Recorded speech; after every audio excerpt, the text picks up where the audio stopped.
జై శ్రీరామ్. కోటి తలంబ్రాల దీక్ష, ఒడ్లు ఒలుపు రాముని పిలుపు. ఫ్రెండ్స్, భద్రాచలంలో సీతారాముల కళ్యాణం అయితే జరుగుతుంది కదా, అక్కడ తలంబ్రా బియ్యం కోసం ఒడ్లు అయితే పంపించారన్నమాట. ఈ ఒడ్లు ఒలిచి బియ్యం తీసి ఇవ్వాలి, అవి తలంబ్రాలుగా వాడతారు. కోటి తలంబ్రాల కోసం వరి పండిస్తున్న రామభక్తులు. ఫ్రెండ్స్, ఈ ఒక్క ప్యాకెట్లో వచ్చేసి 3000 దాకా ఉంటాయంట వడ్లు. చూద్దాం ఎన్ని ఉంటాయో. వడ్లు కనిపిస్తున్నాయి కదా ప్యాకెట్ నుంచి. ఇంకా మొదలెట్టేద్దాం వడ్లు అల్లడం. ముందుగా రాముని తలుచుకొని జై శ్రీరామ్ మొదలు పెడదాం. ఇంకా మనసులో రామనామం చెప్పుకుంటూ మెల్లిగా వలిచేయడమే. టీవీలో చూసి ఏమనుకున్నాం కానీ ఒక వడ్లు గింజ వల్లడానికి కూడా చాలా టైం పడుతుంది. ఈ వడ్లులోనే చాలా జాగ్రత్తగా వలాలి, మొక్క అయిపోకూడదు.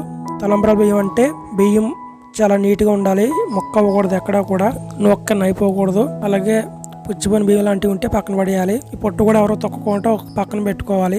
అలాగే కింద పడ్డ వడ్లు కానీ కింద పడ్డ బియ్యం కానీ తీసుకొని తలంబ్రాలకు ఉపయోగించకూడదు, వాటిని ఇంకా పక్కన పెట్టడమే. అలా ఒక గంట వలిస్తే నేను ఎన్ని వడ్లు వలిసానో తెలుసా?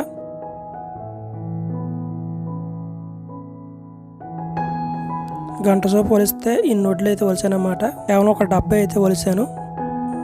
పక్కన పెట్టిన తొక్కు జాగ్రత్త చేసి వీటిని